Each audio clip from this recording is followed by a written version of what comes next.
Saya perlu jelaskan bahwa rekening Ricky dan Joshua ini bukan uang mereka, tapi uang saya.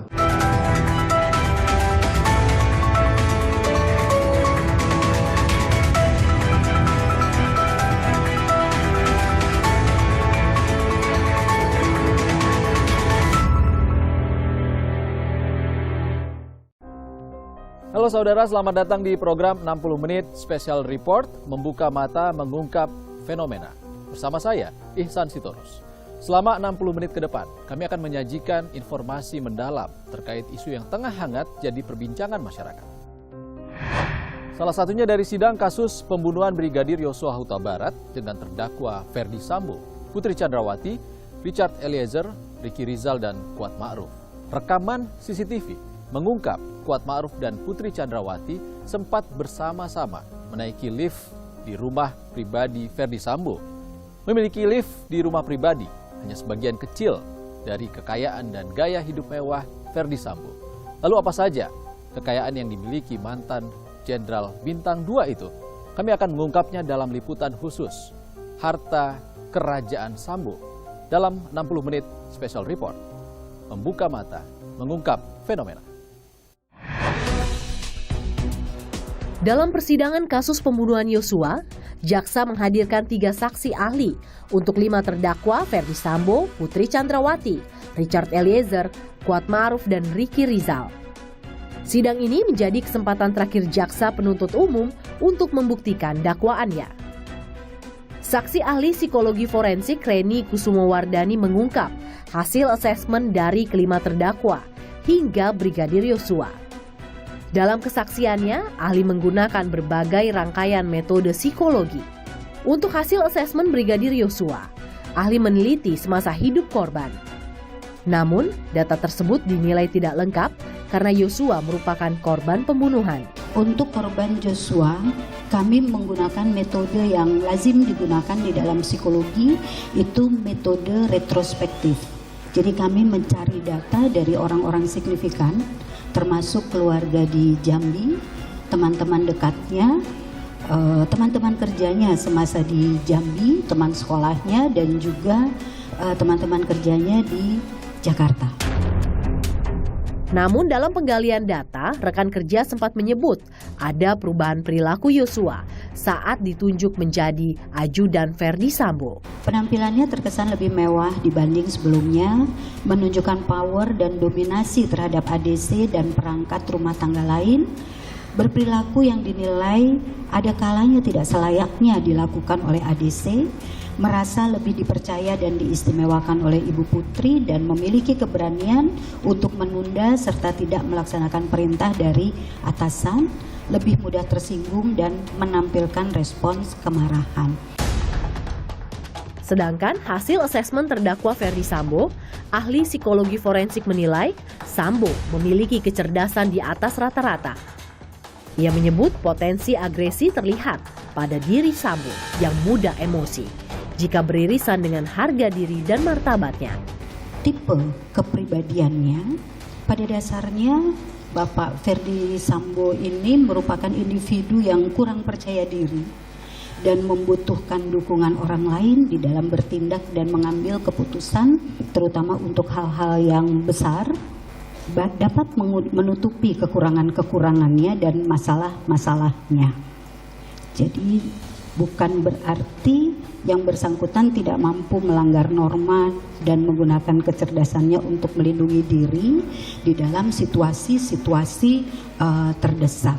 Jadi ada mudah self-esteem-nya, harga dirinya itu terganggu apabila dia kehormatannya itu terganggu. Seperti itu. Dan kemudian dapat menjadi orang yang dikuasai emosi, tidak terkontrol, tidak dapat berpikir panjang terhadap tindakan yang dilakukan. Jaksa pun kembali mencecar ahli psikologi forensik mengenai hasil asesmen tingkat kecerdasan Sambo. Terhadap bentuk perencanaannya, apakah kualitas sama antara orang yang memiliki tingkat kecerdasannya di atas rata-rata dengan orang yang tingkat kecerdasannya di bawah rata-rata? Tentunya berbeda. Berbeda, mana yang lebih tinggi? Lebih tinggi apanya, Pak? Lebih bagus perencanaannya. tentunya akan lebih baik perencanaannya pada orang dengan kecerdasan yang tinggi. Baik, terima kasih. Tetapi pada saat orang dengan kecerdasan yang tinggi ini tidak mampu memanfaatkan potensinya secara maksimal karena ada hambatan emosional, ini juga menjadi tidak baik juga. Baik, terima kasih. Ada hal menarik dalam kesaksian ahli psikologi forensik yang dihadirkan jaksa mengenai hasil psikologi terdakwa Putri Chandrawati. Ia menyebut peristiwa kekerasan seksual yang dialami Putri Chandrawati layak dipercaya. Saya rasa kapasitas kami menjelaskan, mengklirkan tentang perilakunya. Jadi artinya apa yang disampaikan oleh Ibu Putri memang bersesuaian dengan kriteria yang kredibel terkait dengan kekerasan seksual yang terjadi di Magelang menurut Ibu Putri. Ini yang kemudian perlu didalami oleh hukum tentunya. Demikian, namun keputusan mengenai ini pasti terjadi atau tidak pasti terjadi tentunya itu bukan pada kapasitas kami. Berarti namun ada petunjuk ke arah sana. Berarti yang saudara saksi simpulkan adalah keterangan Bu Putri layak dipercaya. layak dipercaya. Betul. Reni pun mengungkap terdakwa Putri Chandrawati memiliki kecerdasan pada taraf rata-rata. Ia menilai Putri mampu merespon secara cepat terhadap tekanan dari lingkungannya. Ibu Putri Chandrawati memiliki kecerdasan yang berfungsi pada taraf rata-rata orang seusianya. Ibu Putri memiliki pemahaman akan value atau nilai sosial yang baik, namun perencanaan perilakunya di lingkungan sosial tergolong kurang. Jadi kurang dalam arti merespon lingkungan, termasuk pada saat menghadapi satu masalah di dalam kehidupannya. Ahli psikologi forensik Reni Kusumowardani pun menjelaskan hasil asesmen Richard Eliezer. Menurutnya, Richard memiliki tingkat kepatuhan tinggi terhadap figur otoritas. Sini Ibu menjelaskan ada tindakan yang dalam bentuk destructive obedience. Bisa jelaskan? Iya. Jadi yang dimaksud dengan destructive obedience pada Bapak Richard, pada saat ada satu perintah, di situ ada perbedaan status yang dimiliki oleh Bapak Richard antara Bapak Richard dengan Bapak Sambo dengan pangkat yang terendah, dengan latar belakang kepribadian yang menurut hasil pemeriksaan ini memang masih memiliki emosi yang kurang stabil. Di situ mengakibatkan dirinya memiliki satu kepatuhan dan ketidakberanian untuk asertif atau melakukan penolakan meskipun sebetulnya perintahnya adalah sesuatu yang merusak. Hasil asesmen terdakwa Ricky pun diungkap ahli psikologi forensik.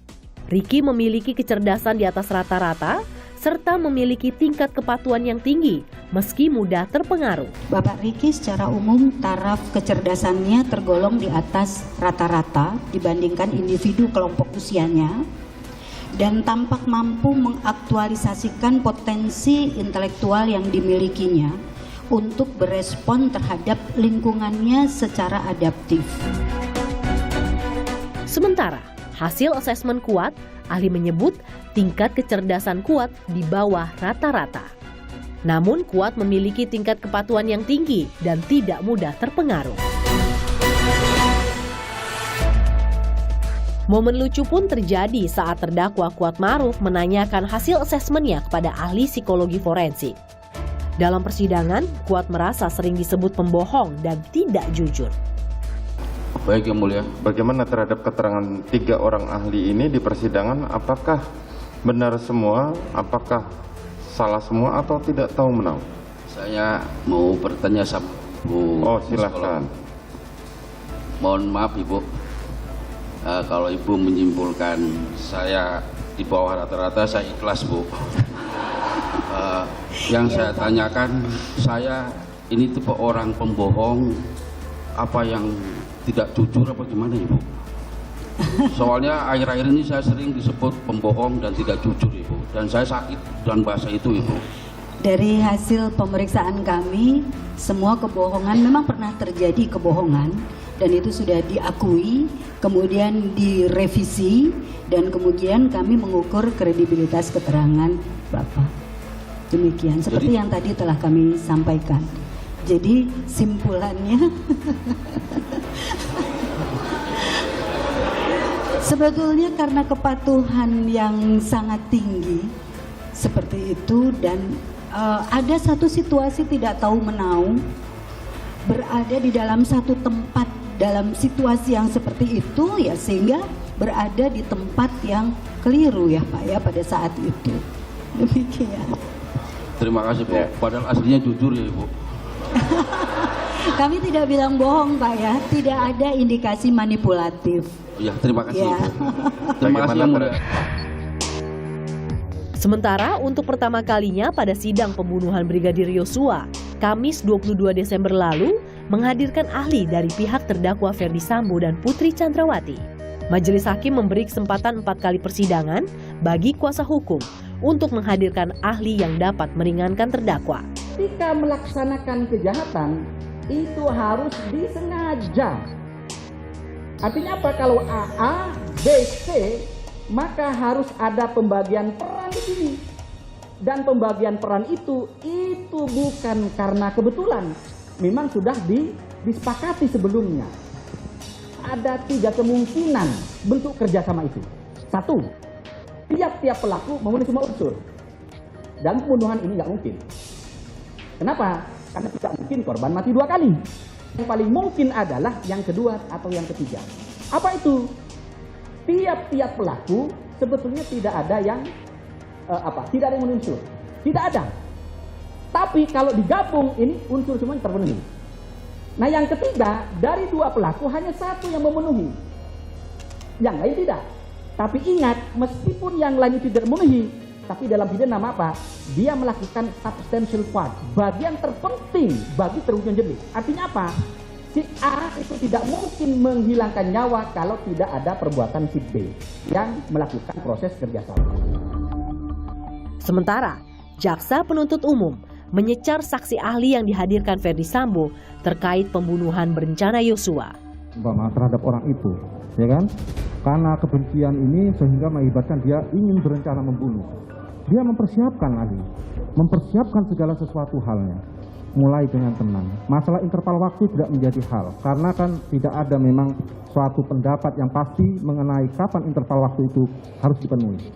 Tetapi dengan rencana-rencana tadi bisa dibuktikan oleh seorang penuntut umum, ya kan? Dia mempersiapkan senjata, terus dia mempersiapkan di mana akan dieksekusi, siapa yang akan melakukan eksekusi, ya kan?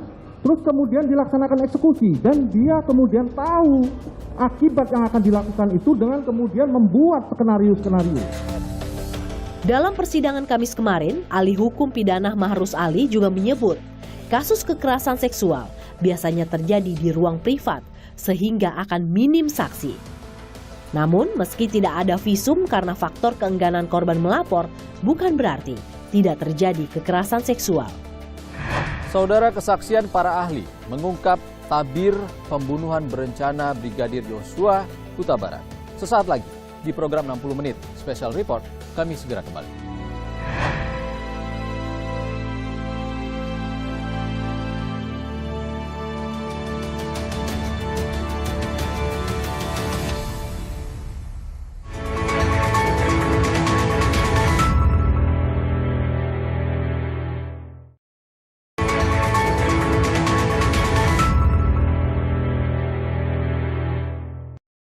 Masih bersama 60 Menit Special Report, membuka mata mengungkap fenomena. Saudara, dalam persidangan pembunuhan Brigadir Yosua, jaksa penuntut umum mengungkap sejumlah bukti. Salah satunya CCTV di rumah pribadi Ferdi Sambo di Jalan Saguling. Dalam salah satu rekaman CCTV terungkap, Kuat Ma'ruf dan Putri Chandrawati sempat bersama-sama menaiki lift menuju lantai 3 rumah Saguling usai melakukan tes PCR. Padahal lift itu biasanya hanya digunakan keluarga Sambo dan ajudan Sambo atas seizin Ferdi Sambo.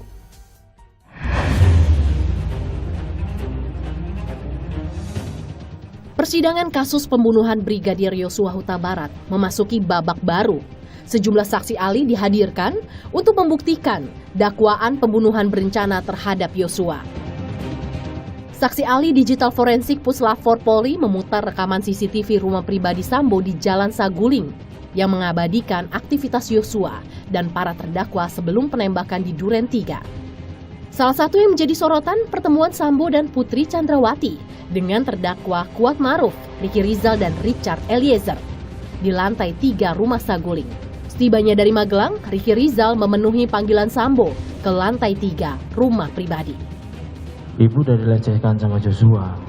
Saya kaget yang mulia. Dilecehkan. Kapan ini yang mulia?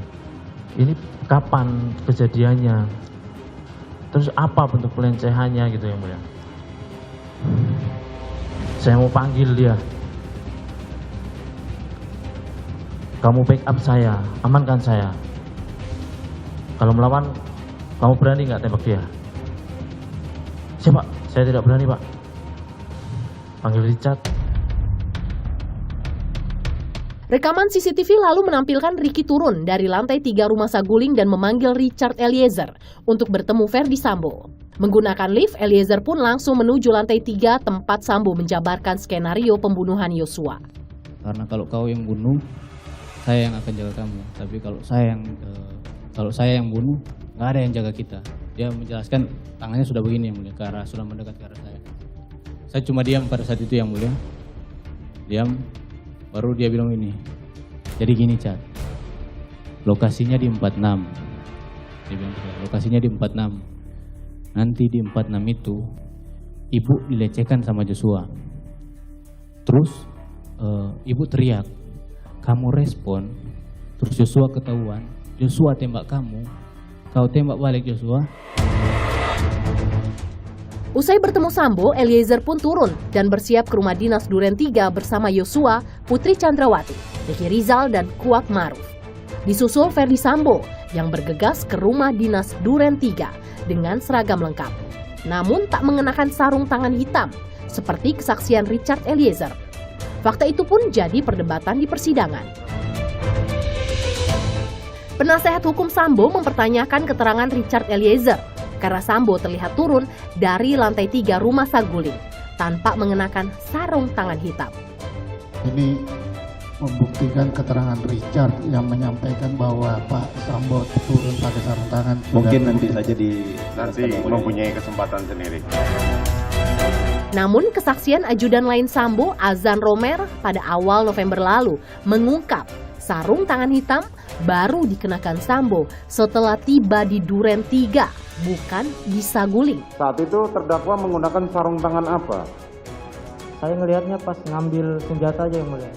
Iya, menggunakan hitam. Sarung tangan apa? Sarung tangan hitam. Sarung tangan hitam.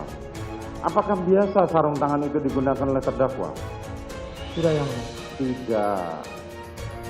Pada waktu di dalam mobil saudara tahu nggak kapan dia mengenakan sarung tangan itu? Tidak tahu yang mulia. Tidak tahu. Yang saudara tahu saat dia keluar dia sudah menggunakan sarung tangan. Pas ngambil senjata yang jatuh. Pas ngambil senjata yang jatuh. Padahal diketahui, saudara ketahui pada waktu berangkat terdakwa Ferdi Sambo belum menggunakan sarung tangan. Siap, tidak menggunakan sarung tangan.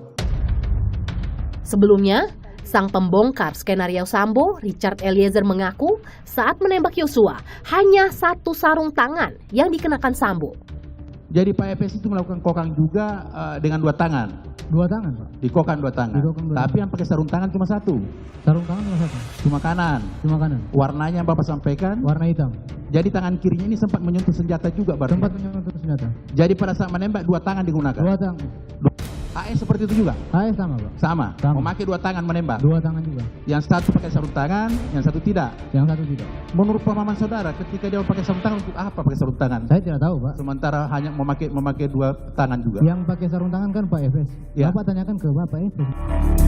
Fakta lain yang diperdebatkan di persidangan yaitu kesaksian Eliezer yang mengaku diperintahkan untuk menyimpan senjata laras panjang di lemari senjata Sambo di lantai 3 rumah Saguling.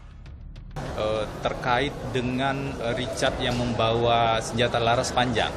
Makanya tadi kami minta dipastikan Richard itu membawanya belok ke kanan, ke arah lift atau belok ke kiri. Tadi kita lihat bersama-sama Richard membawa stayer itu atau senjata laras panjang itu belok ke kiri. Belok ke kiri ya kalau tidak terlihat di dekat tangga lift berarti itu diduga diletakkan di kamar ADC. Karena memang dari fakta yang kami dapatkan senjata laras panjang itu biasanya diletakkan di kamar ADC. Artinya apa? Artinya ada bagian keterangan Richard di persidangan yang juga terbantahkan dengan CCTV ini. Namun, dalam tanggapannya, Richard Eliezer menyebut CCTV di rumah Saguling tidak lengkap dan ada yang tercecer. Hakim pun mempertanyakan hal yang sama kepada saksi ahli digital forensik Polri. Yang khusus rumah Saguling? Hanya 2 yang mulia. Ada 2? 2 saja. Pada saat itu saudara menerima hanya berupa rekaman saja atau termasuk DVR-nya? Flash disk saja yang mulia. Oh, hanya flash disk saja? Tidak ada DVR-nya yang mulia. Saudara menerima dari? Penyidik Polda Metro Jaya yang mulia. Penyidik Polda Metro Jaya. Betul. Kan itu ada CCTV di lantai berikutnya, lantai 2 dan lantai 3. Saudara tidak mendapatkan rekamannya? Tidak yang mulia, karena kami di laboratorium forensik semua barang bukti dikirim dari penyidik yang mulia. Ya, penyidik pada saat itu saudara mendapatkan kapan? Untuk rekaman ini yang mulia, kami baca kembali. Tanggal 24 Juli yang mulia. 24 Juli. Betul yang mulia. Ya, 24 Juli, karena tanggal 18 Juli semua berkas sudah dikirim dari penyidik Polres Metro Jakarta Selatan ke Polda Metro. Betul. Dan selanjutnya dibawa ke Barreskrim. Dan saudara hanya mendapatkan itu saja, tidak mendapatkan utuh seperti yang Duren 3 tadi. Tidak yang mulia. Di mana saudara bisa kalibrasi. Tidak yang mulia. Sehingga ada kemungkinan bahwa lantai 2, lantai 3 tercecer ya di penyidik. Saya tidak tahu. Tidak tahu. Sementara itu, penasihat hukum Richard Eliezer, Roni Talapesi, menegaskan ada upaya untuk menyudutkan kliennya. Kita tidak mau berdebat terkait dengan yang disampaikan bahwa senjata stayer itu kalau belok kiri itu ada tangga-tangga darurat. Sebenarnya itu tidak diteruskan sama pengacaranya Efes. Nah itu ada tangga-tangga juga karena saya sudah masuk, waktu rekonstruksi kan saya masuk, saya lihat rumah itu tersebut. Tetapi perdebatan ini adalah, betul kata klien saya, dia konsisten ya. Seandainya ada CCTV lantai 2, lantai 3, tidak mungkinlah para terdakwa yang lain ini berbohong di depan persidangan. Gitu. Jadi pertanyaannya CCTV lantai 2, lantai 3 di mana? Itu sudah saya tanyakan kepada saudara Ferdi Sambo, saya tanyakan di mana CCTV tersebut rusak. Nah ini coba terkait dengan sarung tangan. Sarung tangan klien saya tidak pernah menyampaikan Ferdi Sambo memakai sarung tangan itu dari rumah Saguling. Tetapi keterangan klien saya adalah Ferdi Sambo memakai sarung tangan adalah di rumah Duren 3, di dalam rumah Duren 3. Nah kalau dikuatkan dengan kesaksian dari saudara Romer bahwa dia melihat saudara Ferdi Sambo turun dari mobil, senjata AS jatuh, sudah memakai sarung tangan. Tetapi kan CCTV-nya hari ini yang ditujukan juga kan tidak jelas. Kenapa? Hanya di lantai 1 itu tadi ya? Bukan, ini yang kita yang CCTV yang ini di rumah Duren 3. Ini yang pelan ini. Itu tangan kanannya Ferdi Sambo itu masuk ke dalam kantong sebelah kanan. Yang juga muncul di persidangan adalah fakta kalau Kuatmaruf dan Putri Chandrawati sempat bersama-sama menaiki lift di rumah Saguling usai Putri melakukan PCR. 14 berapa? 15.0017 yang mulia. Kuat masuk lift ya. Bisa di zoom juga nomor lantainya. Di zoom untuk diperjelas lagi. 3 ya. 3 Pak.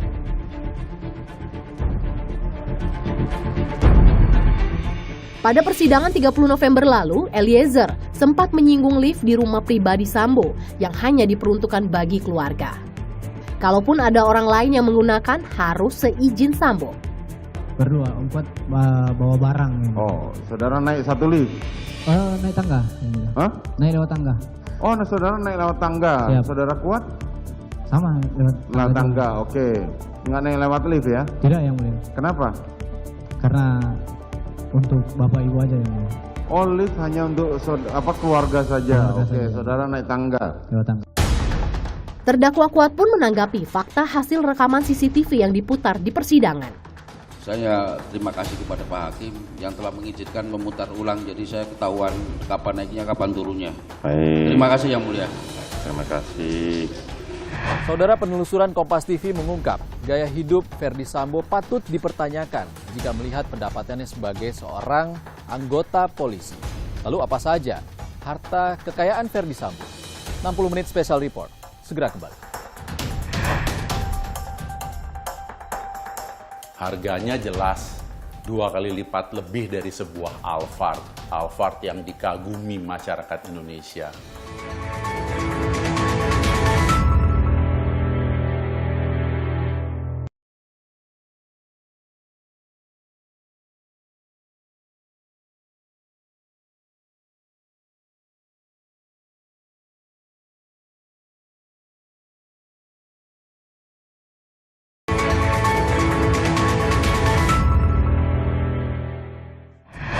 Saudara, masih bersama 60 menit special report membuka mata mengungkap fenomena harta kerajaan Sambo menjadi sorotan menarik. Selain memiliki sederet mobil mewah berharga miliaran rupiah, Ferdi Sambo tinggal di sebuah rumah megah dengan fasilitas lift. Tas bermerek sang istri pun mencuri perhatian. Lalu bagaimana para pakar menilai sederet harta yang dimiliki Ferdi Sambo itu? Berikut penelusuran jurnalis Kompas TV Lintang Pudiastuti.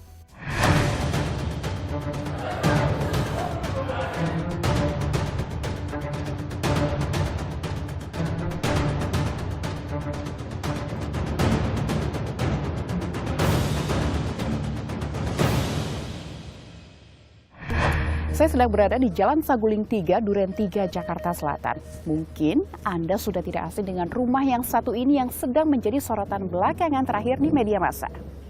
Ini adalah kediaman pribadi mantan Kadif Propam Polri Ferdi Sambo. Terkesan mewah bukan, tapi ini hanyalah satu dari deretan kehidupan mewah yang dijalani oleh Ferdi Sambo dan Putri Candrawati. Apa saja?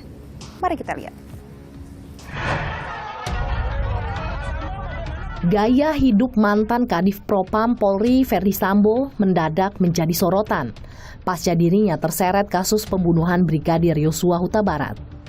Dalam sidang lanjutan kasus pembunuhan Brigadir Yosua, terdakwa Ricky Rizal, mantan ajudan Sambo, mengungkap dirinya mengelola uang operasional rumah sang majikan di Magelang hingga 600 juta rupiah di 2 rekening atas nama pribadinya. Itu kan di rekening itu kan masih ada sekitar 400 kan itu. 400 kan. Siap. Lalu ditambah lagi 200 lagi loh. Iya, Yang Mulia. Tanggal 11. Siap. Saudara disuruh ngambil duit seperti itu 200 juta. Saudara pindahkan. Alasannya, oh itu kan uang operasional. Tahu pemiliknya udah mati. Jelaskan bahwa saya tahu kalau itu uang milik Bapak dan Ibu.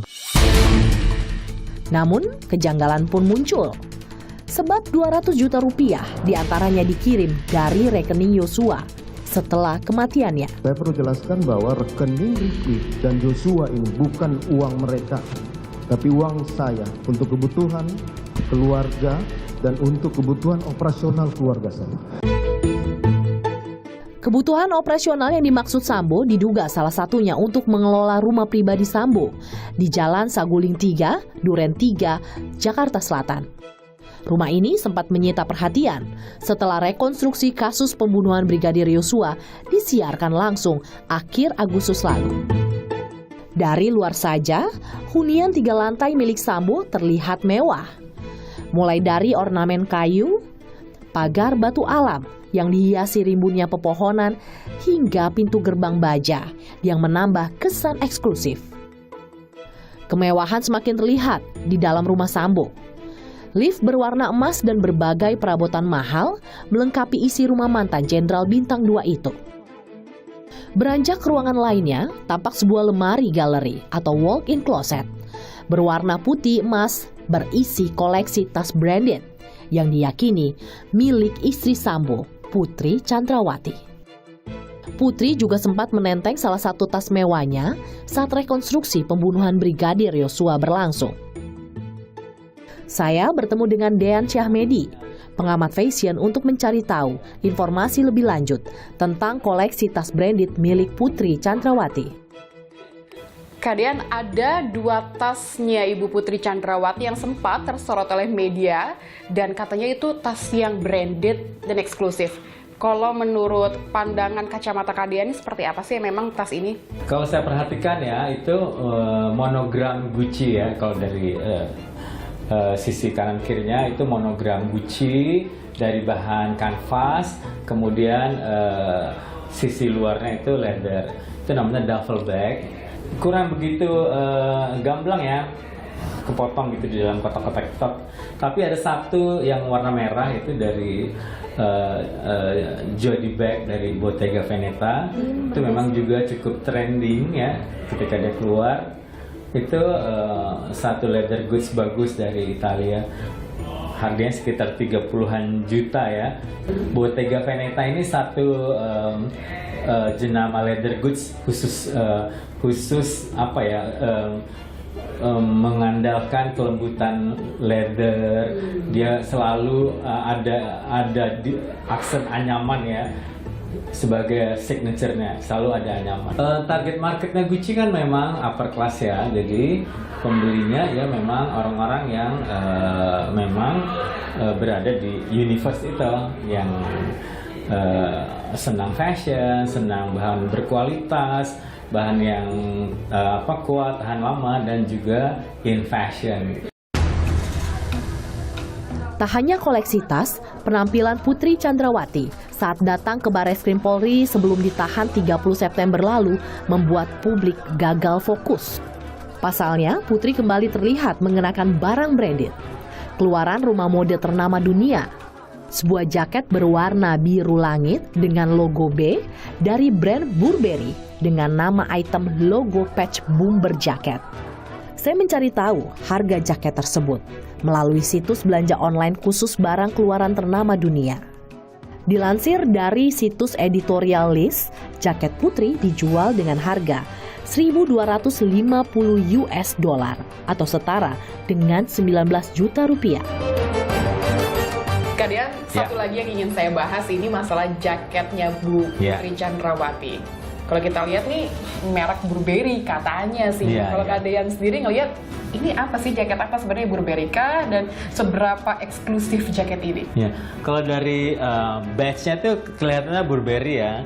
Yang pasti ini jaket anak Gen Z banget ya, milenial ya, yang bomber jacket outdoor, yang anak yang suka street look, street style gitu. Jadi untuk wanita seumur Ibu PC, jadi seperti sisi mudanya dia keluar di sini. Brand Burberry sendiri ya termasuk kelompok luxury brand ya, barang-barang yang punya standar harga yang tinggi. Sejumlah kendaraan mewah milik Sambo juga tak luput dari sorotan publik. Dalam rekaman CCTV yang menunjukkan aktivitas Brigadir Yosua sebelum ditembak, terlihat ada 3 mobil mewah terparkir di garasi rumah Sambo. 3 mobil mewah Sambo, di antaranya Lexus NX 300 F Sport, Toyota Land Cruiser LC 200, MPV Lexus LM 350. Seperti apa ya keistimewaan dari mobil-mobil Sambo tersebut?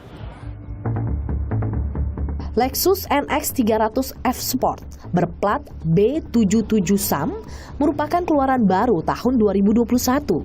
Ditaksir memiliki nilai jual lebih dari 800 juta rupiah dengan pajak lebih dari 27 juta rupiah.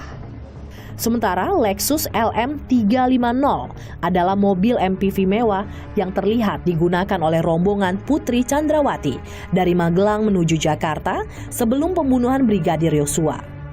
Pengamat otomotif Bebin Juwana menjelaskan, mobil-mobil tersebut merupakan jenis limited edition atau terbatas di Indonesia yang identik dengan kalangan konglomerat. LM harganya jelas 2 kali lipat lebih dari sebuah Alphard. Alphard yang dikagumi masyarakat Indonesia. Apalagi sebuah LM. Saya pada saat mendengar bahwa LM diperkenalkan di Indonesia, wow. Walaupun kita tahu harganya pasti di atas 2M. Saya dengar kalau nggak salah ada siapa ya yang pesan itu baru dapat jatah 4 tahun lagi. Hebat nggak? 4 tahun baru dapat sebuah LM baru. Nah, kalau sekarang ya kita semua berkaca lah. Kalau hari ini Anda ketemu LM di jalan, masa nggak tanya siapa dia tuh yang sudah punya LM, yang sudah naik LM? Karena demikian istimewanya sebuah LM. Mungkin dengan petinggi-petinggi Lexus mesti ada hubungan atau koneksi khusus supaya unit-unit awal yang datang salah satunya buat dia. Kemewahan sepertinya sudah melekat dalam hidup Sambo. Rumah megah di kawasan elit hingga sederet mobil yang ditaksir mencapai miliaran rupiah menjadi bukti Ferdi Sambo diduga memiliki harta kekayaan yang melimpah. Terbayangkan hidup istimewa ala Sambo bak seorang sultan? Itu baru yang terlihat. Tapi saya jadi penasaran berapa jumlah total kekayaan Ferdi Sambo yang harusnya sih bisa dicek di laporan harta kekayaan penyelenggara negara. Mengukur jumlah harta kekayaan Ferdi Sambo sepertinya tidaklah mudah. Bahkan, harta kekayaan Sambo tidak pernah tercatat dalam laporan harta kekayaan penyelenggara negara di situs KPK. Penelusurannya akan kami hadirkan di 60 menit special report sesaat lagi. Nah, Propam juga harus proaktif dalam mendata barang-barang mewah yang mungkin dimiliki oleh anggota Polri.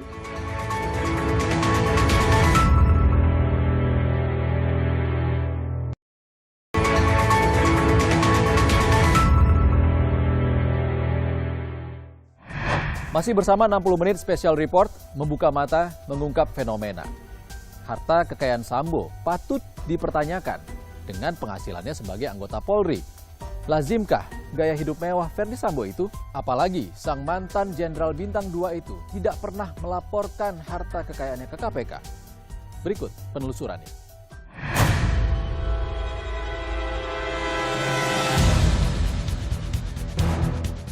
Gaya hidup serba mewah keluarga Sambo dinilai janggal dan tak masuk akal jika hanya mengandalkan pemasukannya sebagai anggota Polri. Berdasarkan peraturan pemerintah nomor 17 tahun 2019, Ferdi Sambo termasuk dalam golongan 4 dengan pangkat Inspektur Jenderal Polisi dengan kisaran gaji pokok Rp3.393.000 dan Rp5.576.000. Sedangkan berdasarkan Peraturan Kapolri nomor 13 tahun 2015 tentang pemberian tunjangan kinerja bagi pegawai di lingkungan Polri, Ferdi Sambo tergolong dalam kelas jabatan 17 yang memperoleh tunjangan kinerja Rp29.085.000.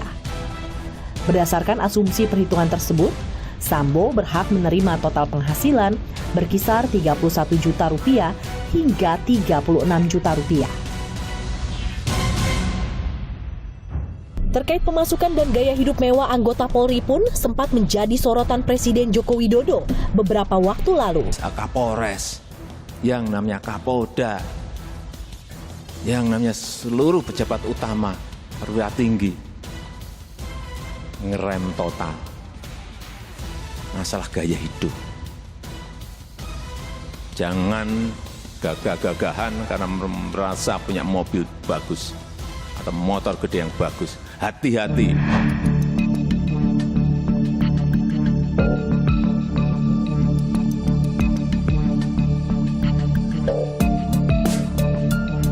Gaji yang didapat Ferdi Sambo sebagai Kadif Propam Polri rasanya mustahil untuk menutupi pengeluaran bulanan rumah tangganya yang ia sebut sendiri mencapai ratusan juta rupiah. Lantas, bagaimana pendapat masyarakat mengenai gaya hidup mewah Sambo dan juga gaji yang ia dapat sebagai polisi?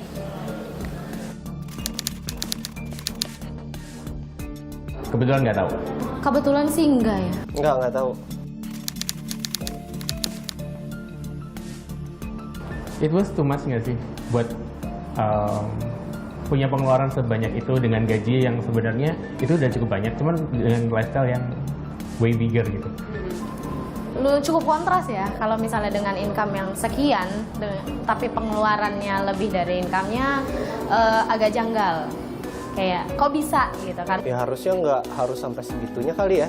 Untuk ukuran gaji yang 30 juta deh, kayaknya untuk dapat mobil yang harganya wow kayak gitu tuh, selain timpang ya, jadi menimbulkan pertanyaan buat masyarakat gitu kan. Menurut Peraturan Kapolri Perkap Nomor 9 Tahun 2017, seorang anggota Polri tidak dilarang dan bisa mendapat penghasilan tambahan lain di luar jabatannya, asalkan tidak ada konflik kepentingan dengan tugasnya sebagai anggota Polri dan wajib dilaporkan serta tercatat oleh Divisi Profesi dan Pengamanan Propam. Tidak hanya itu, sesuai Undang-Undang Nomor 28 Tahun 1999, seorang perwira tinggi Polri seharusnya melaporkan harta kekayaannya ke KPK melalui Laporan Harta Kekayaan Penyelenggara Negara atau LHKPN. Saya baru saja mencoba memasukkan nama Ferdi Sambo di laman ILHKPN KPK untuk mengetahui laporan kekayaannya selama ini. Namun saya tidak menemukan data apapun. Padahal seharusnya Ferdi Sambo memiliki laporan kekayaan sebelum, sesaat, dan setelah dia memiliki posisi atau jabatan sebagai penyelenggara negara. Karena tidak menemukan nama Ferdi Sambo dalam laman ILHKPN, saya pun menggali lebih dalam melalui anggota Komisi Kepolisian Nasional Kompolnas, Pungki Indarti. Bu Pungki, posisi Jenderal Bintang 2, namun namanya tidak terdaftar atau tidak ada dalam laporan harta kekayaan penyelenggara negara atau LHKPN. Kompolnas melihat ini seperti apa? Kalau kita melihat ternyata kalau LHKPN FS belum ada, ini berarti pelanggaran bagi yang bersangkutan. Kalau tidak lapor LHKPN, maka sanksinya di dalam aturan tersebut hanya menyatakan ada sanksi disiplin. Nah, tetapi ketika kemudian yang bersangkutan ini sebagai salah satu petinggi, maka kita melihat tampaknya tidak dilakukan secara serius pengawasan terhadap yang bersangkutan. Ini yang kemudian menjadikan yang bersangkutan seolah-olah tanpa pengawasan sehingga bisa seenak-enaknya gitu. Ada peraturan Kapolri terkait dengan barang mewah ya, peraturan Kapolri nomor 10 tahun 2017, di mana dalam yang masuk kategori barang mewah adalah kalau untuk mobil atau alat transportasi ya, itu 450 juta ke atas itu bisa dimasukkan kategori mewah. Tanah dan bangunan ya, kalau seharga 1 miliar maka itu masuk kategori barang mewah sehingga harus dilaporkan. Nah, Propam juga harus proaktif dalam mendata barang-barang mewah yang mungkin dimiliki oleh anggota Polri. Sementara, Wakil Ketua KPK Alexander Marwata mengklaim bahwa dokumen Ferdi Sambo belum lengkap, sehingga KPK belum memiliki akses untuk mendata harta kekayaan Sambo. Tapi yang bersangkutan belum menyampaikan surat kuasa untuk melakukan klarifikasi. Jadi kan selain menyampaikan laporan, yang bersangkutan kan harus menyampaikan surat kuasa. Misalnya kami boleh meminta laporan rekening koran yang bersangkutan dan keluarganya ke bank dalam rangka klarifikasi. Yang bersangkutan tidak menyampaikan itu. Jadi kami menganggap laporan yang bersangkutan atau LHKPN yang bersangkutan belum lengkap. Kompolnas menyayangkan pengawasan harta kekayaan anggota Polri yang terkesan kendor. Gaya hidup dan pengeluaran yang tak wajar patut dicurigai perolehan dananya. Apakah terlibat upaya-upaya penyalahgunaan posisi dan jabatan sebagai aparat penegak hukum atau tidak? Dan perlu untuk harus ditelusuri dari mana perolehan dana tersebut. Apakah misalnya dana tersebut diperoleh melalui upaya-upaya yang melanggar hukum. Nah, oleh karena itu harus dicek melalui lidik-sidik berdasarkan undang-undang anti korupsi ya. Kemudian juga perlu dicek berdasarkan undang-undang tindak pidana pencucian uang agar bisa diketahui, bisa dilacak dari mana perolehan uangnya. Pengamat Kepolisian Institute for Security and Strategic Studies, Bambang Rukminto, menyoroti gaya hidup Sambo tak sejalan dengan reformasi kultural Polri yang digaungkan Kapolri. Menurutnya, gaya hidup mewah Sambo mengundang kecurigaan adanya dugaan aliran dana ilegal. Pak Bambang, begini, pendapatan seorang Kadif Propam Polri katakan Sambo ini kurang lebih 30 juta. Namun fakta-fakta persidangan kemarin mengungkap bahwa pengeluaran akomodasi keluarga Sambo saja hingga ratusan juta, hingga gaya hidup mewah keluarganya termasuk PC istri Sambo. Pak Bambang sendiri melihat seperti apa? Saya melihat terkait dengan rekening gendut ini kan juga salah satu akar dari gaya hidup hedon kan, seperti itu. Gaya hidup hedon yang bermewah itu tentunya dibiayai dari mana? Dari penghasilan resmi. Sangat berat lah. Kita tahu penghasilan seorang anggota polisi ini memiliki batasan-batasan terukur seperti itu. Ya sebenarnya kan bisa beriringan ya, karena laporan PPATK sudah jelas gitu loh. Perbankan juga bisa bukti-bukti dari perbankan, transfer rekening itu juga bisa diminta gitu. Itu bisa langsung diproses, tidak perlu menunggu persidangan Sambo gitu loh.